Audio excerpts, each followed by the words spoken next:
Oh, good afternoon, everybody. Today is our last lesson exploring A Christmas Carol, and we are getting ready to apply our understanding to an exam question. We're going to look at the question we will be using for our assessment. However, as usual, can we please start with the silent do now? We have got 5 questions here that relate to our learning on A Christmas Carol. Pause the screen now and have a go at these 5 questions. Okay, so number 1, what does the ghost of Christmas present sprinkle upon the poor? He sprinkles incense from his torch, and the effect this has is that it stops arguments, it restores humour, and it lends flavour to any poor dinner kindly given. It's like this magical dust that brings the spirit of Christmas amongst the poor people who really need that sort of Christmas spirit at the time of year. The 2 institutions that Scrooge says the poor must go to in stave 1 are prisons and union workhouses. And we can see there Scrooge's attitude to what he thinks the poor should suffer and endure at the start of stave 1. And the ghost of Christmas present, the second ghost, repeats those words back to him in stave 3. And the ghost does it to shame Scrooge, to show Scrooge the error of his ways, how wrong he has been. At the start of the novella, Scrooge embodies and subscribes to Malthusian economic theory. This idea that poverty is inevitable. The poor are poor because they are lazy, and that there is a surplus population and that is somehow inevitable. So that is Scrooge at the start of the novella. Dickens completely disagreed with Malthusian theory, and he uses this novel to disprove Malthus's theory. So this is going to be our assessment question. And this is the sort of question that we are going to be given in the exam. This is the AQA English Literature Paper 1. And we've got, starting with this extract, how does Dickens present the power of the supernatural here and elsewhere in the novella? Starting with this extract, there will always be an extract given in your exam insert. The extract that we are going to focus on today is one that we have looked at recently. It is an extract where Scrooge has just seen the apparition of Marley's ghost upon his door knocker. And then he goes up to his apartments and we see that the apparition has affected Scrooge's behaviour. So here we go, back to the exam question. We know that that's the extract, and we're being asked, how does Charles Dickens present the power of the supernatural here and elsewhere in the novella? And to answer this question, we need to think about 1, how powerful is the supernatural in this book? What power does the supernatural have in this novella? And how do we know? Where do we see the power of the supernatural? Where do we see the ghost's power? Where do we see the ghosts affecting Scrooge throughout this novella? Now, we need to understand there's no point beating around the bush. When we've got this question, we want to be saying that the supernatural is shown to be extremely powerful.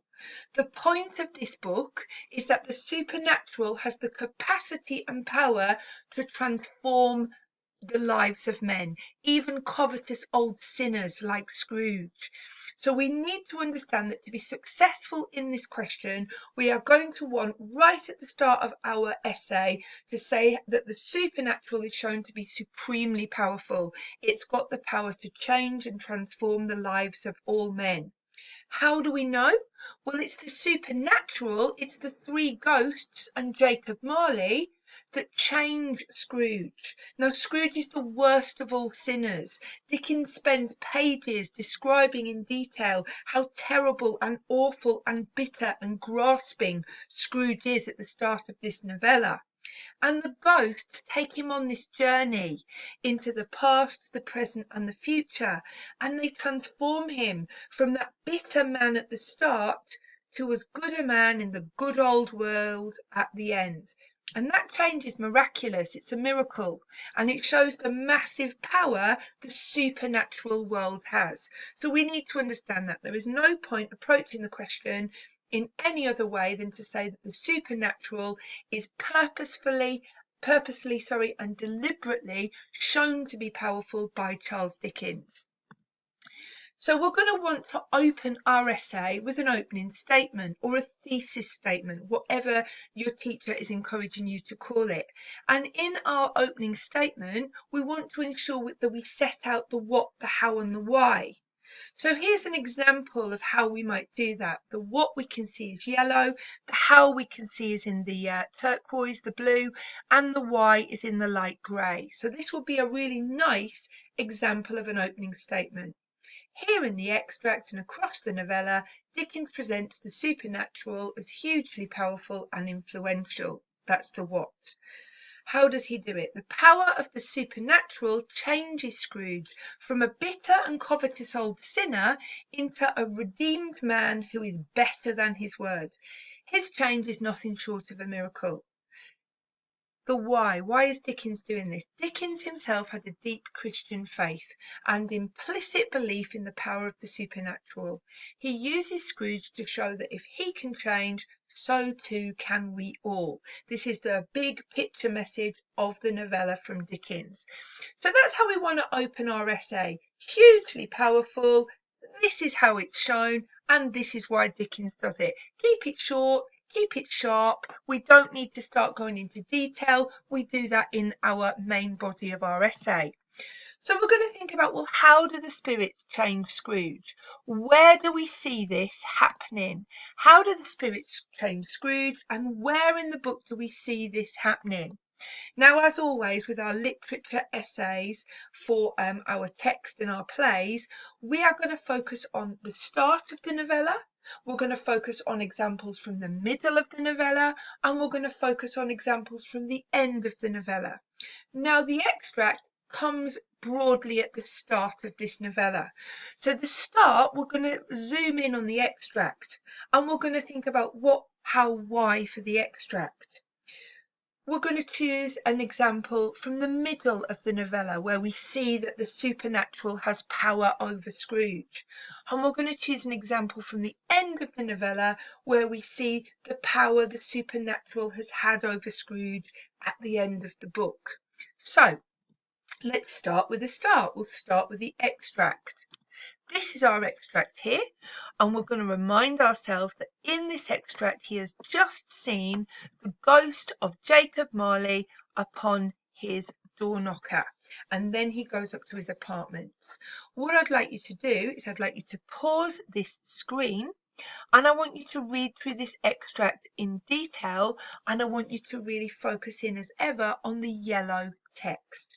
So pause the screen now and read it through, thinking about how has the supernatural affected Scrooge at this moment of the novella?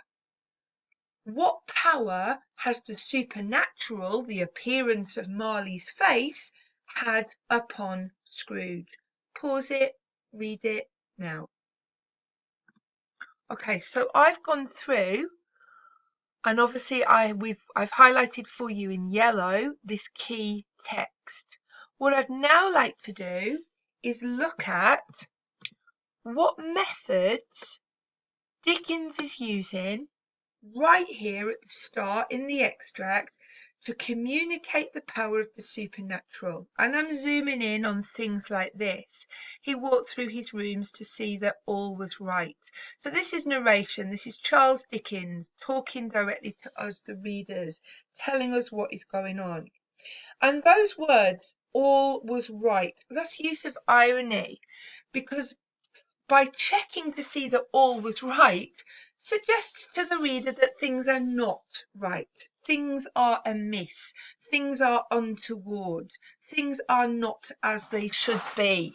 And this is caused by the fact he's just seen that face of Marley on the door knocker. And we say here, the face, the apparition. We can see here that the supernatural encounter he's had has just deeply affected Scrooge, because he's come indoors and then he's walking through his rooms to see that all was right. Dickens then uses a tricolon, this list of three. sitting room, bedroom, lumber room. And Dickens is showing the really careful way that Scrooge is checking his apartment. And we can see that he's been spooked by the supernatural. This is not normal behaviour. This is not what Scrooge would normally do when he comes home after his day's work and his dinner. It's a change in his behaviour. Dickens uses repetition of nobody under the table, nobody under the sofa. By repeating this nobody, it sows a doubt in the reader's mind. We begin to imagine a somebody or a something that might be there in the apartment, and that's very unnerving. It's unnerving for Scrooge, and it's unnerving for us as readers. Dickens talked about this dressing gown, which is hanging up in a suspicious attitude. Now, this is personification. A dressing gown cannot be suspicious. And it sets an ominous tone. It sets an unnerving tone. Scrooge is unnerved by what he has just seen, and therefore we as readers are also unnerved. We then see that Dickens describes in detail this fireplace with Dutch tiles, and the tiles have these biblical scenes on them, scenes from the Bible, Cain and Abel, Pharaoh's daughter, Queen of Sheba, all these highly decorated tiles. But on those tiles, the face of Marley, 7 years dead, swallows all of the others. So the face is blotting out all other images, all other ideas. It shows that this face, this ghostly, supernatural face, has had the power to imprint itself on Scrooge's mind. It shows the power of the supernatural. The supernatural here is blotting out all other things. And we can see that at the end, Scrooge has really been unnerved by his encounter, this first encounter he has with the supernatural. He says humbug. He's trying to reassure himself. He's trying to dismiss what he's just seen as being rubbish, as humbug. He doesn't believe it.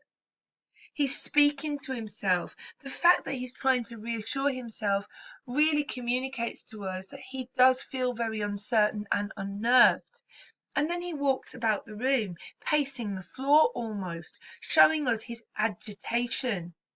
So we've got here Dickens using a variety of methods to communicate to us, the reader, that Scrooge is unnerved, that the supernatural already has worked some change on Scrooge. So let's summarise. We've just had a look at the extract. I've summarised here the what, the how and the why in this extract. Obviously in your essay you are going to have to go into much more detail than this. But the what, we see in the extract that the supernatural has already started to have influence and power over the once cold, bitter and emotionless Scrooge. This is a man who has never shown emotion for years, and yet here he shows fear. He's been unnerved and shaken by his encounter with Marley's face upon the door knocker. And we've just gone through in detail those methods that Dickens uses to show that Scrooge's behaviour is out of character. It's not his usual custom. He double locks the door, which is not his custom. He's behaving in an unusual way because that supernatural encounter has been so powerful to already start to affect him and change his behaviour. And he gives us lots of evidence, doesn't he, in that extract to show that Scrooge is really spooked. Now, in your essay, you are going to need, for AO2, you are going to need to make sure you go into depth in the methods that Dickens uses. How does he communicate this fear? How does he communicate the power of the supernatural here and their effect on Scrooge? And how does that affect Scrooge? But also, what effect does it have for us as readers? And the why? Well, Dickens wants us to understand here that already the supernatural is changing Scrooge. He's gone from emotionless to feeling emotion. There is change here. So this is going to be the start of our essay. And what we're going to do is this video will end in a moment. There will be a second video that talks us through the middle and the end of our essay. So we've looked at the start, we understand how Dickens is presenting the power of the supernatural in the extract. Let's now go on in the next video to look at where we see it in the middle and the end.